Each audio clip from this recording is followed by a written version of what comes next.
오늘은 하나님의 나라라고 하는 제목으로 말씀을 또 함께 나누고 은혜를 함께 누리기를 원합니다. 여러분, 나라가 구성되려면 세 가지 요소는 반드시 있어야 됩니다. 첫 번째는 그 나라를 다스리는 왕이 있어야 되죠. 그런가요? 맞죠? 왕이 없으면 나라라고 할 수가 없는 거죠. 여러분, 사사시대가 구약시대는 있었습니다. 근데 엉망이었죠. 자기 소견대로 옳은 대로 그렇게 행했습니다. 그러니까 이제 엉망진창이 된 거죠. 왕이 어떻게 잘 다스리느냐 따라서 이 나라가 부강해지기도 하고 망하기도 합니다. 그죠? 첫 번째, 나라가 이제 구성이 되려면 왕이 있어야 되고요. 두 번째는 왕만 있어. 나 혼자서 지금 나라를 구성을 했어요. 혼자 내가 왕이고 내 밑에 백성이 없다. 그러면 나라라고 할 수가 없는 거죠. 백성이 있어야 된다는 거죠. 백성. 나라에 백성이 있어야 됩니다. 그 다음에 백성만 있어도 되는 게 아니잖아요. 땅도 있어야 됩니다. 땅.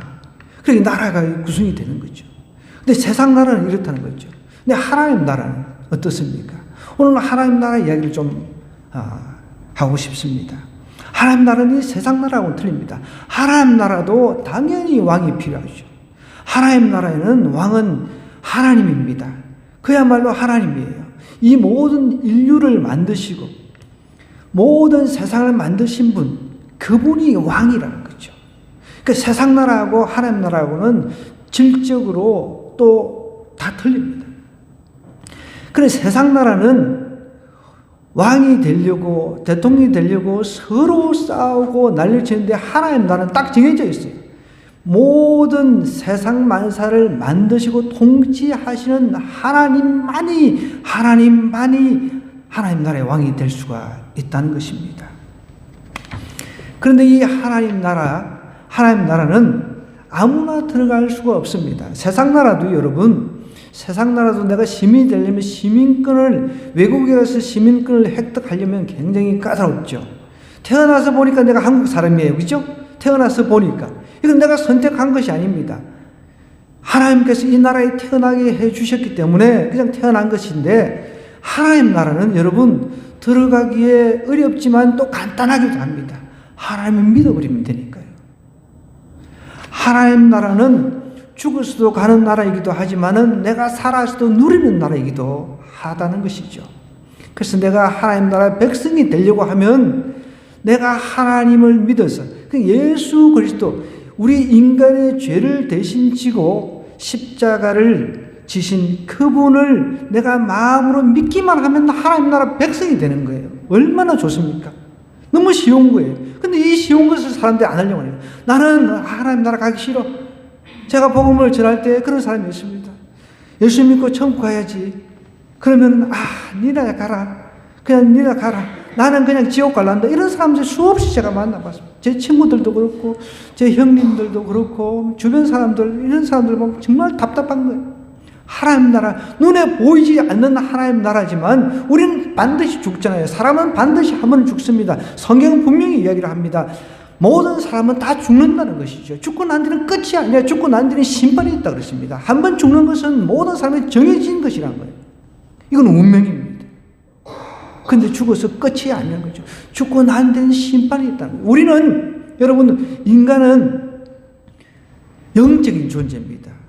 우리 육체는 죽어서 흙으로 만들어졌기 때문에 흙으로 돌아가지만 우리는 그것이 끝이 아니라 이제 새로운 삶이 있다는 것입니다. 여러분, 이 세상이 이대로 끝난다라고 생각하면 우리처럼, 예수님 믿는 우리처럼 불행한 사람이 없다는 겁니다. 기억하세요. 정말 잘 먹고 잘 사는 그 사람이 최고죠. 최근에 보니까 인도에 그 자기 막내 아들 결혼식 시킨다고 8천억 이상을 썼어요. 그러니까 1조에 가까요. 여러분, 우리는 1조를 평생 만져볼 수도 없는 존재들입니다. 물론 이 중에는 1조를 만질 수 있는 사람이 나올 수도 있겠죠. 아멘. 믿음대로 될지 알아요. 8천억 이상을 썼어요. 와, 그냥 전 세계를 보내는 거예요. 우리나라 부자, 이재용 부자는 아무것도 아닙니다. 아시아에서 제일 부자입니다, 그 사람. 제가 인도를 갔다 왔잖아요, 인도를. 여러분, 우리가 하나님 나라가 없다면, 죽어서 가는 하나님 나라가 없다라고 한다면 우리처럼 불행한 사람이 어디 있냐는 거예요. 그 사람이 제일 행복한 거죠. 그런데 역전이 생깁니다. 역전이 일어난다는 거예요. 하나님 나라, 우리가 죽어서도 가야 되지만 이 땅에서도 누려야 될 이 하나님 나라가 있다고 믿는 사람에게는 최선의 삶을 이 땅에서 살아냅니다. 그리고 죽었습니다. 어차피 제가 늘 강조하는 거지만 죽어가지고 내가 손해볼 일 없잖아요. 믿었는데 손해볼 일 하나도 없습니다. 믿었는데 천국 지옥이 없으면 그뿐인 거죠. 그런데 믿었는데 내가 죽어서 천국 갔어요. 예수님 믿고. 그분이 나의 구세주라는 사실, 내 죄를 위해서 대신 죽으셨다는, 그 십자가를 지셨다는 그 사실을 내가 믿음으로 받아들이고 죽었는데 천국이 있어요. 그럼 난 대박인 거죠. 그런데 안 믿고 내가 죽었어요. 천국과 지옥이 없다라고 안 믿고, 그러니까 그냥 천국과 지옥은 없다 그렇게 생각하고 죽었는데 진짜 지옥이 있었단 말이에요. 그럼 나는 망하는 거죠. 그것도 영원히 그 지옥 불에서 영원히 살아야 된다는 거죠. 이게 얼마나 불행한 일입니까? 그러니까 여러분, 예수님 믿는 것만큼 좋은 게 없다는 거죠. 물론 우리는 그 인도의 그 부자 8천억 이상을 그 아들 결혼식에 쓰는 그런 사람하고 비교할 수는 없습니다. 그러나 미래 정말 하나님 나라, 완전한 공평이 이루어지는 나라, 완전한 정의가 이루어지는 나라, 완전한 공의가 이루어지는 나라, 그런 나라가 있다라고 한다면 여러분 가볼만 하잖아요. 그죠? 우리는 이 땅에 살면서 늘 불만이에요. 참 돈도 없고 건강치도 않고 늘 불만입니다. 그죠? 그래서 늘 우리 이 땅에 살 때는 나보다 좀 더 많이 가진 그런 사람들을 부러워하고 나보다 많이 달란트를 가지고 있는 사람을 부러워하면서 삽니다. 그런데 여러분, 우리가 좋은 머리를 가지고 태어났더라고 한다면은 좋겠지만 어떤 때는 공부를 해도 참 어떤 아이들은 CD가 난무하는 그런 가정에 있는 아이들도 있잖아요. 그럼 어떡하겠습니까? 어떤 아이들은 예수님을 안 믿는데도 공부를 그렇게 잘해. 그렇게 해가지고 서울대 법학대학에 합격하기도 하고 서울대 의대에 가기도 하고. 여러분, 그러니까 이 땅에서는 완전한 어떻게 보면 공평, 완전한 정의, 완전한 공의가 없단 말이죠. 그런데 죽어서 가는 나라는 그런 곳이라고 한다면 가볼만 하지 않습니까, 여러분? 오늘 하나님 나라에 대해서 조금 맛을 보게 하는 내용이 사도행전에 나오는데 한번 보겠습니다. 하나님 나라는 여러분, 우리가 앞으로 미래에 갈 하나님 나라이기도 하지만 우리는 이 땅에서 하나님 나라 연습을만 하는 겁니다. 하나님 나라는 유무상통하는 공동체라는 것을 32절에서 이야기를 하고 있는데 한번 볼게요. 같이 한번 읽어보겠습니다. 믿는 무리가 한 마음과 한 뜻이 되어 모든 물건을 서로 통용하고 자기 재물을 조금이라도 자기 것이라고 하는 이가 하나도 없더라. 오늘 본문은 사도 베드로가 예수님께서 이제 성천하시고, 사도 베드로는 수제자였습니다. 3년 동안 혹은 3년 반이라고 이야기를 하는데 어쨌든 3년 반 동안 예수님을 따라다니시다가 예수님께서 그냥 나는 이제 죽어서 인류를 위해서 죽으셔야 되니까 죽고 3일 만에 부활할 것이라는 것을 미리 사전에 이야기를 해 주었지만 그것을 믿질 않았단 말이에요. 그냥 이 땅에서 그냥 왕이 되어가지고 우리가 그 왕 밑에서 호의호식하면서 그렇게 살고 싶은 그런 욕심이 있었단 말이죠. 근데 예수님께서 정말 죽으시고 3일 만에 부활한 모습을 보았던 제자거든요. 그리고 예수님께서 내가 떠나야만 성령님도 하나님이라고 그랬습니다. 성령님을 보내주신다. 그러자 오순절에 이르러 성령이 그냥 팍 불같이 임했습니다. 성령의 충만을 받고 나니까 이제 겁쟁이가 아주 용자가 됐습니다. 너무너무 그냥 무시무시한 용기 있는 사람, 죽음도 두렵지 않는 그런 사람으로 변화가 일어나는 거예요. 그런 가운데서 이제 어떤 변화가 일어납니까? 한 번 설교를 했는데 3,000명이 회개하는 그런 역사가 막 일어난 겁니다. 가는 곳마다 병자가 막 일어나고 죽은 사람이 살아나고 이런 기적의 역사가 계속 일어납니다. 그런데 이제 그걸 통해서 교회가 이제 시작이 됐습니다. 교회가 시작이 됐는데 이 교회도 여러분 우리가 교회라고 공동체는 모이지만 우리는 천국 시민으로서 미리 앞으로 시민권을 받았어요. 저기 천국 시민권을 받았는데 시민권자로서 행동을 하는 훈련을 하는 것이 이 교회 공동체란 말이에요. 교회가 시작이 됐는데 세상하고 뭔가 틀리다는 거죠. 일반 공동체하고 교회 공동체하고 뭔가 믿는 사람들이 이제 있는데 한 마음과 한 뜻이 되어가지고 모든 물건을 서로 통용하고 자기 재물을 조금이라도 자기 것이라고 하는 이가 하나도 없더라 이야기를 했습니다. 이것을 뽑아가지고 이것을 가지고 공산국가가 시작이 된 겁니다. 성경 한 구절을 뽑아가지고 잘못 시작한 게 공산국가입니다. 그럼 그걸 아셔야 돼요. 근데 실질적으로 우리가 모든 것을 같이 나누는 이런 공산이라고 하는 사회는 이 지구상에 존재할 수가 없습니다. 보십시오. 자, 우리 간단한 예로 북한이 공산국가인데 잘 나누고 있습니다. 못 먹고 못 살아가지고 최근에 기사도 보니까 그 북한에 탈북한 사람 이야기로는 너무 동경을 한다는 거죠. 한국을. 몰래 한국에 대한 정보를 그렇다고 해서 우리 한국이 최고의 나군은 또 아니잖아요. 그죠? 자본주의의 모순이 있으니까. 어쨌든 먹고 사는 문제가 가장 전 세계 백성 입장에서는 다 똑같은데 북한은 유독 심하다는 것입니다. 공산이 안 되는 거죠. 서로 나눈 게 아니라 김정은 같은 경우는 호화, 초호화 이 배를 만들어가지고 거기서 그냥 잘 먹고 잘 사는데 가난한 사람들은 옥수수, 깡냉이 하나도 먹고 살 수 없는 그런 상황입니다. 이게 공산이 아니죠, 공산.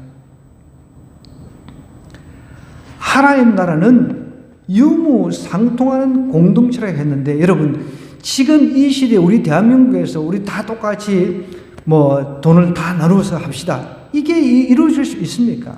왜냐하면 이미 우리는 죄성을 가지고 있는 인간이기 때문에 그게 안 된단 말이에요. 오늘 본문에 보면은 이 36절에 구브로에서 난 레위족 사람이 있는데 요셉이라 사도들이 이제 번역하면 유리의 아들 바나바라라고 이야기를 하는데 바나바 같은 사람은 자기의 그 재산을 갖다가 팔아가지고 사도들 앞에 내놓으니까 사도들이 그걸 다 나눠가지고 공평한 그런 사회, 누구는 가난하고 누구는 부자고 그런 게 없이 그렇게 동일하게 서로 필요를 채워주는 그런 공동체의 모습을 볼 수가 있는데 여러분 이것을 지금 우리 시대에 적용할 수는 없는 거죠. 왜요? 우리 안에도 죄성이라고 하는 게 있기 때문에 우리는 소유욕이 있잖아요. 아까 전에 말했던 인도의 그 엄청난 부자 그 사람은 난 이 정도 벌었으면 됐다. 난 더 이상 안 벌란다. 그런 사람입니까? 어떻게 더 벌려고 하는 거죠. 우리 이재용 회장이 어쨌든 돈을 우리나라에서는 제일 많이 가지고 있으니까 나는 이 정도면 됐다. 절대 그렇지 않죠. 더 벌려고 하죠. 인간은 탐욕이라고 하는 거 있고 죄성 때문에 결코 만족을 누리지를 못한다는 것입니다. 그런데 보십시오. 오늘 초대교회 공동체는 사람이 변해버렸습니다. 마음이 변하면 이게 된다는 거죠. 마음이 변해야 이게 된다는 거죠. 그래서 하나님의 나라는 서로 주고받는 그 이제 상통하는 나에게 있는 것, 예를 들어서 제가 가지고 있는 게 2개예요. 제가 가사가 2개입니다. 그러면 하나를 남한테 주는 겁니다. 나에게 없는 것 다른 사람이 있으면 그 사람이 또 나한테 주는 겁니다. 서로 나누는 유무상통하는 나라가 하나님의 나라라는 것을 보여주는 거죠. 맛배기로 보여주는 것이죠. 베드로의 설교와 성도의 합심 기도에 변화가 일어났습니다. 정말 성령이 임하니까 하나님 나라에 대한 소망이 생기니까 이 땅에 내가 가지고 있는 이 소유는 아무 의미가 없구나. 그래서 여러분 우리는 하나님 나라에 대한 생각을 할 때 하나님 나라는 소유의 개념이 아닌 정직이적인 개념을 가지고 있어야 된다는 거예요. 여러분 옆 사람하고 이렇게 이야기합니다. 하나님 나라는 소유가 아니라 정직이적인 삶이다. 여러분 성령을 받고 나니까 성령에 취하고 나니까 내가 가지고 있는 이 소유, 여러분 우리가 어떤 돈을 많이 가지고 있다 해가지고 그것을 뭐 죽어서 가지고 갈 수는 없잖아요. 그죠? 그러니까 나누는 거죠. 아, 이게 정말 이 땅에 있어서 쓸 데가 없구나. 하나님께서 나에게 맡겨주셨구나 하면서 쓰는 거예요. 그러니까 계속 쓰니까 이게 나눠주게 되는 거죠. 그러니까 서로 이제 초대교회 같은 경우는 자기가 밭이 있어요. 집이 있어요. 그런 것을 팔아가지고 사도들한테 이제 갖다 드리니까 사도들이 공평하게 나눠가지고 가난한 사람들 있으면 나눠주고 하니까 이게 평준화가 됐다는 것입니다. 이게 하나님 나라 원리입니다. 타락한 인간의 상태를 우리가 살고 있는 이 세상은 잘 보여주고 있죠. 이기적인 모습에서는 절대 이런 게 있을 수가 없는 거죠. 내가 더 이제 집을 한 채 가지고 있는데 두 채를 가져야 돼. 두 채 가지고 있으면 네 채를 가지고 싶고 자꾸 늘리고 싶단 말이죠. 그래서 제가 최근에 오늘날 청년들에 대한 이야기를 쭉 읽고 있는데 우리가 또 이해해야 될 부분이 있습니다. 청년들이 포기를 한다는 거예요. 삶을 포기를 하고 무슨 매포 세대 지금 그런 얘기 들어봤죠? 결혼도 포기하고 직장도 포기하고 뭐도 포기하고 해가지고 그죠? 그 이유가 돈이 많은 사람들은 돈을 불린다는 겁니다. 여러분 요즘 은행이 이자도 높은데 돈을 8천조 있다고 생각해 보자고요. 그런 사람은 은행에 집어넣어놔도 엄청난 양이 되겠죠. 그런데도 또 이제 주식이라든지 펀드라든지 이거 여기 또 집어넣으면 돈이 그냥 계속 돈을 만들어내니까 나는 흙수저니까 나는 그냥 에라 모르겠다 결혼도 시집도 못 가고 장가도 못 가고 그냥 포기를 한다는 것이죠. 그 사회 구조적인 여러분 이런 그 사회의 그 병폐 이런 부조리를 갖다가 우리가 천국이라고 이야기할 수 있습니까? 절대 그럴 수는 없죠. 그런데 하나님 나라는 틀리다는 거죠. 변화받는 사람들, 마음이 변화받는 사람들이 내가 보니까 내 자신을 보니까 난 너무 많이 가졌어요. 그냥 나누고 싶은 거예요. 여러분 하나님 나라가 내 마음속에 임하면 그런 변화가 반드시 일어납니다. 삭개오를 보십시오. 예수님 만났을 때 어떻게 됐습니까?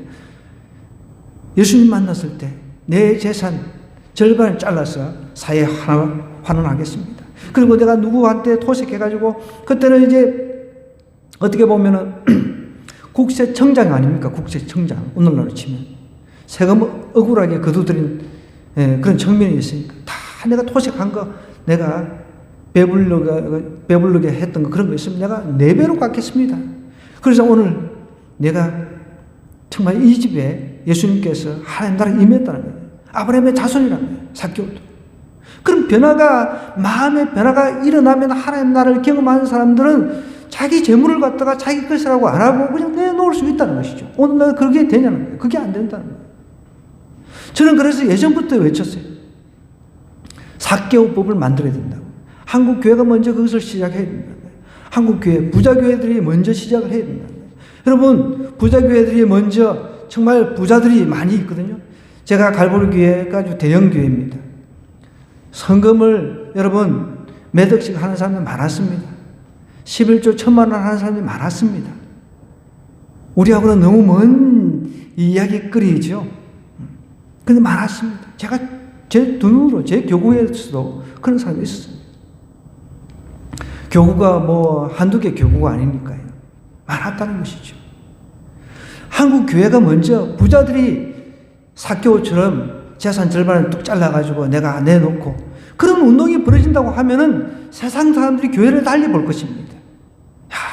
저게 정말 믿는 자의 모습 아닌가. 그러면서 우리가 코로나 때 잃어버렸던 레퓨테이션 그 평판이 다시금 회복될 거라고 저는 확신합니다. 근데 제가 외친다고 해가지고 누가 호응해주고 그러지는 않잖아요. 여러분 초대교회는 이기적인 재성을 모두 버리고 한마음 한뜻이 되어가지고 모든 물건을 서로 통용하는 공동체였다는 거예요. 저도 예전에 그 강남에 사는 그 사람들의 이야기지만 청소하시는 그 아주머니들, 청소하시는 분들도 고가의 제품들이 나와가지고 거의 새 것으로 그냥 갖다 버린대요. 우리도 다 강남에 가서 살았으면 좋겠습니다. 그거 갖다 버리면 거의 새 거나 마찬가지라는 거예요. 그걸 왜 갖다 버립니까? 내가 그게 새가 산다 그러면 정말 더 어려운 사람들 나눠주고 줘야 되는데, 더 어려운 사람들 줘야 되는데 그러지 않는다는 거죠. 여러분, 하나님의 나라는 유무상통하는 공동체라고 했습니다. 잊지 마시기 바랍니다. 나에게 하나님 나라가 임했다면 남한테 주고 싶어야 돼요. 내가 지금 그 두 개를 가지고 있는데, 어떤 것을 두 개를 가지고 있는데, 똑같은 걸 두 개를 가지고 있는데, 나는 그 두 개를 네 개로 만들고 그게 아니라, 나 하나만 있으면 족하니까 하나를 다른 사람이 줘야 되겠다. 그래서 주고 싶은 마음이 생겨야 이게 하나님 나라가 내 안에 온전히 임한 것입니다. 그래서 초대교회를 지금 오늘 설명하기를 한 마음과 한 뜻이 되어가지고 모든 물건을 그랬습니다. 모든 물건을 서로 통용하고 자기 재물을 조금이라도 자기 것이라고 하는 이가 하나도 없었다는 거예요. 빌립보서 2장 2절 말씀에도 마음을 같이하여 같은 사랑을 가지고 뜻을 합하여 한 마음을 품으라고 했는데 초대교회는 한 마음이 됐던 거죠. 근데 우리는 재성을 가지고 있기 때문에 우리 아이 때부터 그 이기적인 것을 이제 배우잖아요. 막 그 음식을 하나 이렇게 뭐 놔도 서로 싸우잖아요. 내 거 막 서로 막 밥 얹어 놔놓고 먼저 미리 그냥 뭐 먼저 갖다 놔놓고 미리 이거 내 거 해가지고 이렇게 내 소유 의식을 먼저 가지고 있는데, 여러분, 하나님의 나라는 소유 의식이 중요한 게 아니라면 하나님의 나라는 청지기 개념이에요. 하나님께서 나에게 이런 재물을 주셨다, 재물을 얻는 능력을 주셨다면 그걸 가지고 어려운 사람들을 나누는데 쓰는 거죠.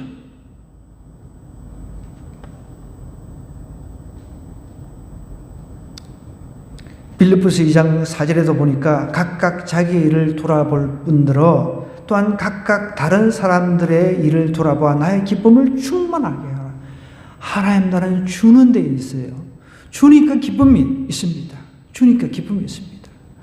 제가 이제 부목사로 있을 때 선교를 담당을 했는데, 선교지 나가면은 여러분, 선교가 그렇게 호락호락한 건 아닙니다. 어떤 때는 위험한 그런 위기도 많이 겪습니다. 제가 네팔에 그 세미나를 하러 갔을 때도 군인이 검문을 하는데 덜컥 급도하더라고요. 네.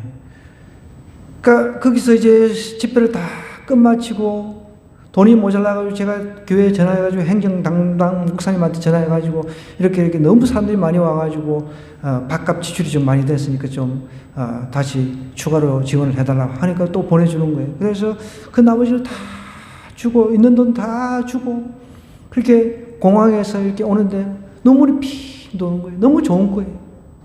제게는 기쁨이 있었습니다. 여러분, 하나님 나라는 내가 가지고 있는 것을 남에게 주었을 때, 아낌없이 퍼주었을 때 기쁨이 있다는 거죠. 유무상통하면서 내가 마음이 변하지 않은 상태에서는 내 거 못 내놔 이렇게 할 수 있지만 이미 마음이 변했습니다. 내 거를 내 것이라고 주장하는 사람이 한 사람이 없었다는 것입니다. 그러니까 이게 하나님 나라가 이루어지는 거죠. 그러면 하나님 나라는 첫 번째 유무상통하는 공동체라고 했습니다. 소유의 개념이 아니에요. 소유의 개념으로 접근하면 이거 절대 하나님 나라 이루어질 수 없는 거죠. 청지기이죠. 여러분, 하나님께서 나에게 달란트를 주셨어요. 그죠? 다양한 달란트가 있잖아요. 그죠? 어떤 사람도 저는 음악에 달란트가 없습니다. 노래를 잘하는 달란트가 없어요. 그래서 제가 하나님 앞에 연주해가지고 하나님 앞에 영광 돌리고, 연주는 지금껏 열심히 하고 있잖아요. 실력은 늘질 않아도. 그래서 저희 아들이 맨날 하는 이야기가, 아빠는 해도 그냥 5년 전에 지금은 맨날 틀린다는 거예요. 제가 클래식 기타를 지금 치고 있는데. 그래서 저는 꿈이었습니다. 언젠가는 어디를 다니면서 클래식 기타를 정말 하나님 앞에 영광 돌리는 그런 멋진 그런 것을 제가 상상하면서 연습을 하거든요. 제 집사람 찬양을 잘하잖아요. 저는 박자를 그렇게 아무리 해도 틀리지만 정확하게 음악을 전공을 해놔니까 다행히 우리 아들들이 나를 안다는 게 너무 감사해요. 우리 아들들이 다 음악을 잘하니까. 여러분, 다 각자가 하나님께서 주신 달란트가 다 있다는 거, 나는 없다는 거 아닙니다. 누구나 다 있습니다. 그것을 하나님 나라를 위해서 쓸 때 하나님 영광 받으시고 나에게는 기쁨이 충만해진다는 것이죠. 여러분, 하나님 나라는 유무상통하는 공동체는 이 땅에서 우리가 연습하는 겁니다. 저 땅에서는 그 연습할 필요가 없습니다. 진짜 우리가 앞으로 죽어서 갈 완전한 그 천국은 우리가 연습하는 곳이 아닙니다. 누리는 곳입니다.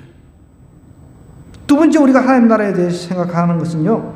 33절 한번 내려가 보겠습니다. 사도들이 큰 권능으로 주 예수의 부활을 증언하니 무리가 큰 은혜를 받았다 그랬습니다. 하나님 나라는 은혜에 충만한 공동체라는 것입니다. 여러분, 이 본문 말씀은 사도들이 큰 권능으로 주 예수의 부활을 증언하니까 무리가 큰 은혜를 받았습니다. 예수 그리스도의 부활을 증언했다는 거예요. 여러분, 사람은 죽어서 끝나는 것이 아닙니다. 반드시 부활한다는 것입니다. 우리 모든 사람은 다 죽습니다. 그런데 모든 사람은 다 부활한다는 것이 성경이 말하는 핵심입니다. 근데 여러분, 악한 부활이 있습니다. 예수 그리스도를 모르고 이 땅에 살다가 죽어버리면 악한 부활, 그러니까 지옥에서 부활해서 부활체, 지옥에서 몸이 부활해가지고 지옥 불구덩이에 살아야 된다는 것이죠. 그래서 제가 늘 강조하는 게 그럽니다. 믿지 봐야 본전 아니냐. 제가 전도할 때 늘 강조하는 게 그겁니다. 믿지 봐야 본전 아니냐. 믿어가지고 손해볼 게 뭐가 있냐. 손해볼 거 있으면 이야기 좀 해보라. 우리는 악한 부활에 참여해서는 안 됩니다, 여러분. 그래서 우리 가족 중에 예수님 믿지 않고 악한 길로 가려고 하고 지옥 마귀가 원래 살아야 될 곳, 그게 따라가려고 하는 사람들 보면 너무 안타깝잖아요. 그래서 어떻게 해서든지 우리가 복음을 전하려고 하는 거죠.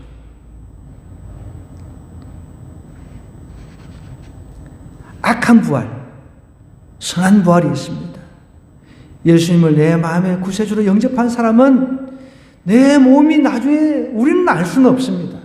우리가 콩을 하나 심으면 그것이 자라잖아요. 이상한 형체로 이렇게 콩이 또 열리는 그런 식으로 자라듯이 우리는 부활에 대해서 100% 설명을 할 수 없습니다. 분명히 예수님께서 부활하신 모습을 보여주셨잖아요. 그죠? 우리도 죽으면은 다시 최고의 아마 멋진 모습으로 부활될 것이라 우리는 그냥 확신하는 거죠. 부활에 대해서 막 이야기를 하니까 소망이 생기는 거죠. 초대교회 사람들. 그래서 뭐 은혜를 너무너무 받았습니다. 사도들이 전반 내용의 핵심이 부활이었습니다. 그때 당시만 해도 사두개인 있죠. 사두개인들은 지배계층이었습니다. 부활이 없다고 믿었습니다. 우리가 흔히 알고 있는 바리새인들은 부활이 있다고 하니까 자기들끼리 막 싸우고 그런 내용들이 나오잖아요. 사두개인들은 부활이 없다고 했는데 죽어서 끝이 아니구나. 죽어서 부활하구나. 여러분, 장애인들도 죽어서 부활해서 새로운 몸으로 영원히 산다는 것입니다. 어떤 사람이 정말 그 입신해서 천국을 갔는데 그 사람이 알고 있었던 그 장애인이 너무 아름다운 모습으로 변화받아가지고 있더라는 거죠. 자기가 충격받았다는 거죠. 부활에 대해서 증거를 하니까 어떻게 해요? 너무 소망이 생기고 은혜가 막 넘치니까 이 세상에 그 내 삶은 전부가 아니구나. 이것을 확실하게 믿고 깨달으니까 부활에 대해서 막 주변 사람한테 자꾸만 알리게 되는 거죠. 증거를 하게 되는 거죠. 여기서 여러분 증거한다라고 하는 이 원어 헬라의 뜻은요, 마땅히 치러야 할 것을 갚아버린다, 이런 뜻이 있습니다. 그래서 여러분, 우리가 복음을 증거하는 것은 마땅히 행해야 될 우리의 의무라는 것이죠. 내 주변, 내 가족이 예수님 안 믿고 죽어갑니다. 지옥에 영원한 지옥 불못으로 달려간다라고 한다면 나는 마땅히 부활을 증거를 해야 된다는 거죠. 우리는 죽어서 끝이 아니다. 우리는 죽어서 반드시 부활한다. 여러분, 우리가 살아 있어서, 여러분, 요즘 100세 시대라고 하는데 우리 장수순 권사님 오늘 아프셔가지고 못 오셨어요. 나이가 90이잖아요. 90. 이제 아파가지고 내려갈 때도 우리 홍 집사님이 업고 내려가는 수준인데, 여러분, 우리가 이 땅에서 100세를 누린다고 해서 치매 환자로 아빠가 매일 골골거리고 그렇게 살기를 원하십니까? 그렇게 해서 영원히 살기를 원하십니까? 저는 다놓고 노라고 하고 싶습니다. 근데 부활한 몸은 더 이상 고통이 없습니다. 눈물이 없습니다. 저 천국은 눈물이 없어요. 아픔이 없습니다. 그곳이 천국인데 왜 그런 천국을 우리가 사모하지 않냐는 거죠. 그래서 초대교회에서 사도 베드로와 또 다른 사도들이 부활에 대해서 증거를 하니까 직접 부활에 대해서 보았잖아요. 죽어서 사람이 사는 것을 보았잖아요. 그러니까 막 은혜가 넘치는 거죠. 이 땅에 내가 가난한 삶을 살고 있지만 이게 전부가 아니구나. 그러니까 막 희망이 생기고 기쁨이 생기니까 주변 사람들한테 예수님 부활하셨다. 예수님 부활하셨다. 예수님 믿고 천국 가야 된다라고 외쳤던 것이죠. 여러분이 우리 방학 중 또 휴가 기간에 우리 가족들 중에 예수님 안 믿는 사람이 있으면 전해야 됩니다. 저도 휴가라고 하는 게 특별히 없지만은 이런 여름 휴가철 되면 지방을 다니면서 친구들 만나서 복음 전하고 아니 형들 만나면 복음 전하고 친인척들 누구 만나면 복음 전하는 것이 제 목표입니다.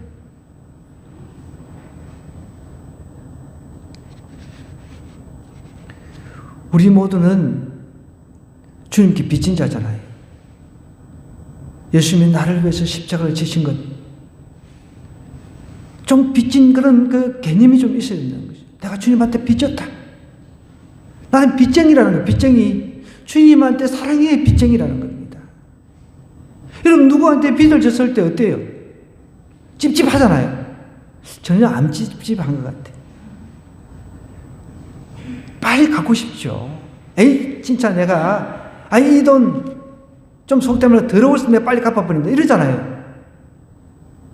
막 어떤 때는 돈 빌리기 위해서 굽신거려야 되고 그러니까 그죠. 은행도 보면 참 제가 대학원 이제 합격을 하고서 은행에 그때는 돈이 없었어요. 학비가 200만 원이었어요. 너무 그때 전부 처참했었습니다. 하나님께 소명받아가지고. 그런데 은행에 가서 내가 그때는 우리은행에 있어요. 지금도 우리은행이 있나요? 네.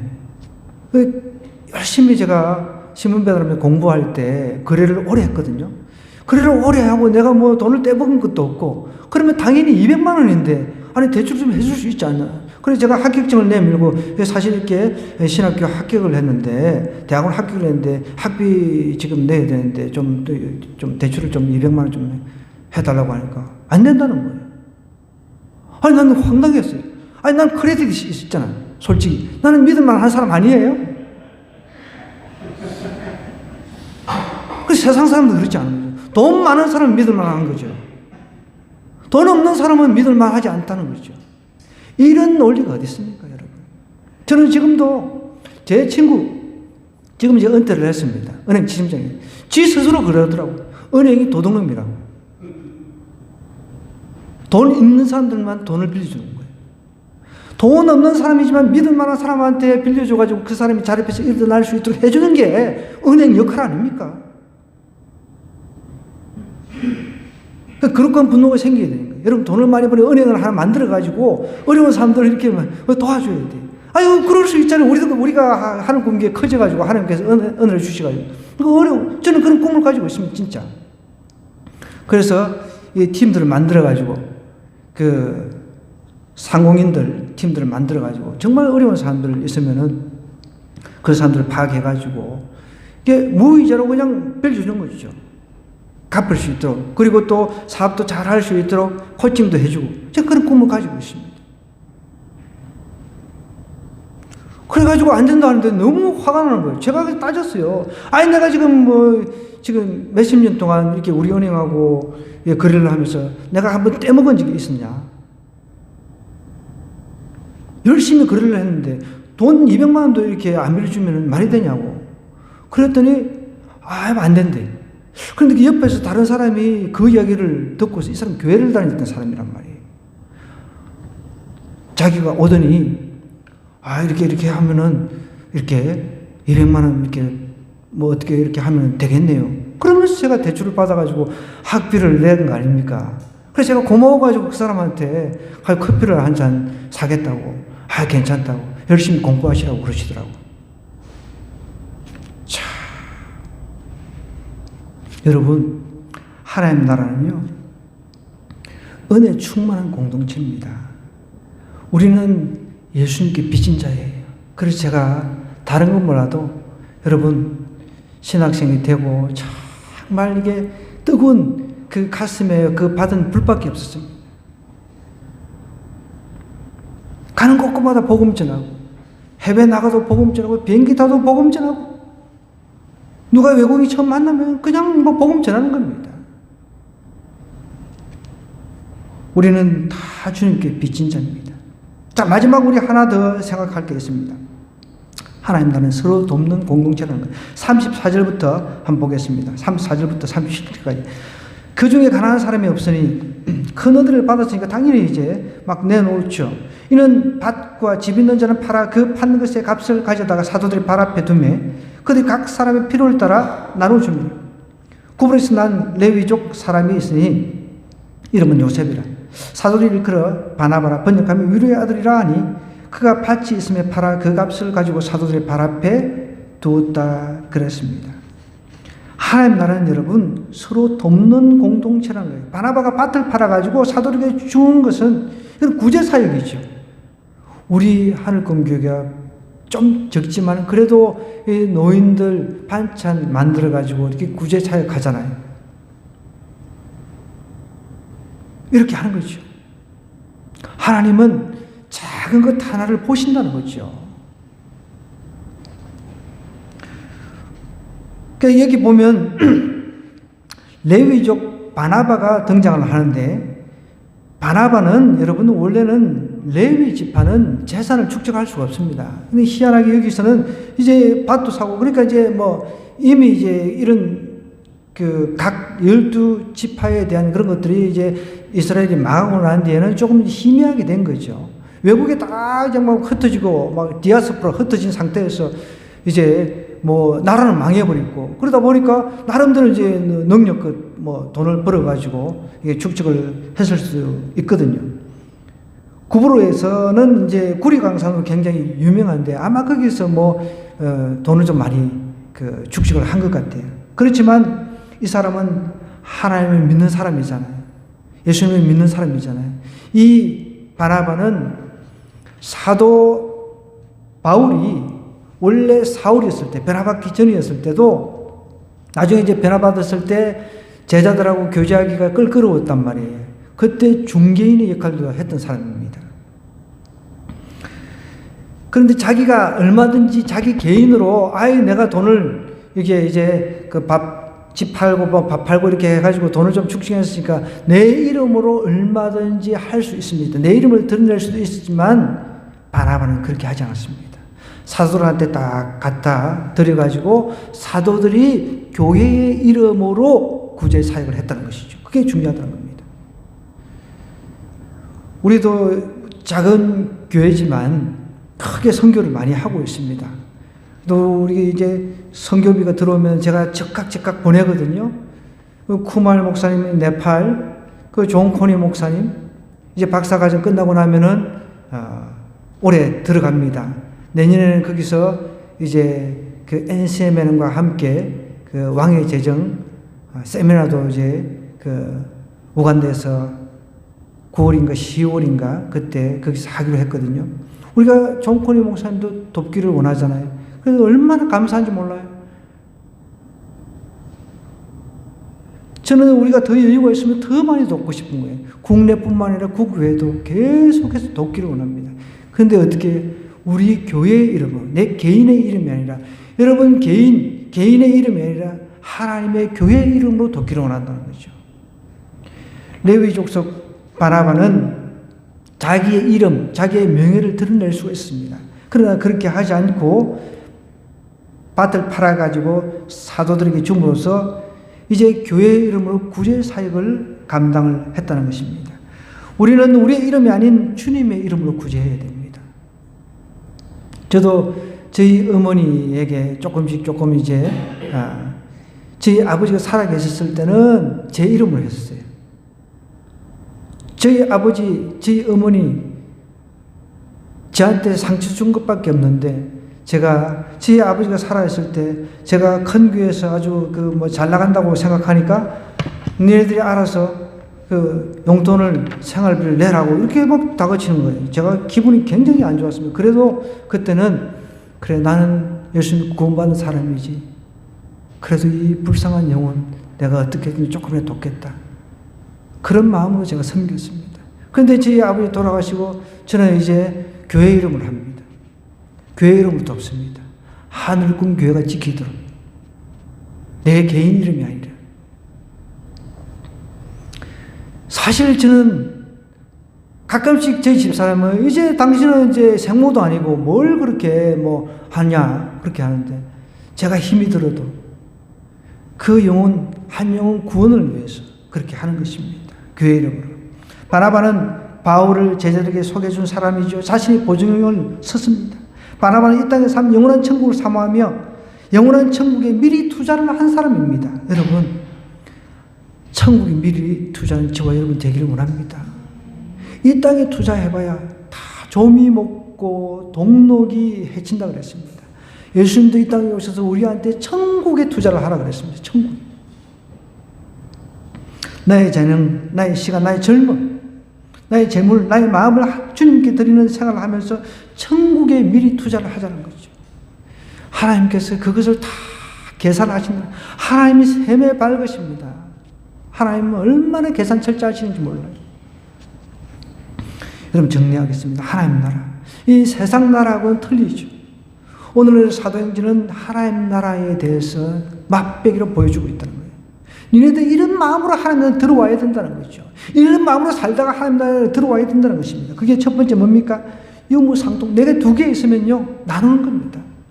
그래서 우리 이제 NCMN이 잘하는 게 하나가 두 개가 있으면은 하나를 나누는 겁니다. 그리고 플로잉이라고 그런 용어를 쓰면서 흘러보내는 거죠. 내가 기도하다가 누구에게 돈을 갖다 주라. 그러면은 돈을 갖다 주는 거죠. 내가 기도하다가 누가 가난한 사람이 보여요. 그러면은 그냥 갖다 주는 겁니다. 내한테 돈이 만 원 있다 그러면 만 원을 드리는 거죠. 하나님 나라는 은혜 충만한 부활 공동체라고 그랬습니다. 부활에 대해서 증거하고 다녔습니다. 예수님 부활하셨다고. 여러분, 예수님 부활하신 게 이게 부끄러운 이야기입니까? 예수님 부활하신 이 이야기. 저는 예수님 믿고 단 한 번도 부끄러워 해본 적이 없습니다.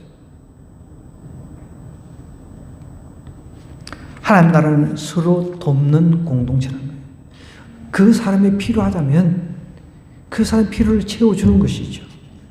그래서 우리는 구제 헌금이라고 하는 봉투를 만들었습니다. 그 봉투를 가지고 어려운 사람들이 있으면 구제하는 거죠. 너무 멋있는 그 공동체인 것 같아요. 우리 작은 공동체지만 그러니까 하나님께서 또 크게 만들어주시면 우리가 더 많이 선교하고 구제하고, 이게 얼마나 멋있는 공동체입니까? 천국 하면 여러분 세상에도요, 제가 갈보리교회에 있을 때 그 보니까 건축할 때 헌금한 사람들을 이름을 빽빽히 조그만하게 이렇게 입구에 박아놨어요. 수천 명이 될 거 아닙니까? 재적 인원이 10,000명이 넘어가니까. 그러니까 빽빽하게 했는데, 야, 그래도 제가 볼 때 이 교회 건축하는 데만 해도 이렇게 정말 애를 썼구나. 이렇게 박아놨구나. 그런데 여러분, 하늘에서는 하나님께서, 저 천국에서는 여러분의 구제와 선행을 갖다가 얼마나 자세하게, 그러면 조그만한 것도 아닙니다. 여러분, 생명책에 우리의 이름이 기록되어 있을 뿐만 아니라 우리의 선행도 하나님께서 정말 크게 정말 나팔 불듯이 보도를 하실 것입니다. 믿으시고 하나님 나라가 먼저 우리 마음에 임해야 됩니다. 임한 이 하나님 나라를 이번 우리 학생들 방학 주간, 또 방학 주간 그뿐만 아니라 우리 어른들 휴가 기간에 이 하나님 나라를 증거하는 저와 여러분 되기를 주님으로 간절히 부탁드립니다.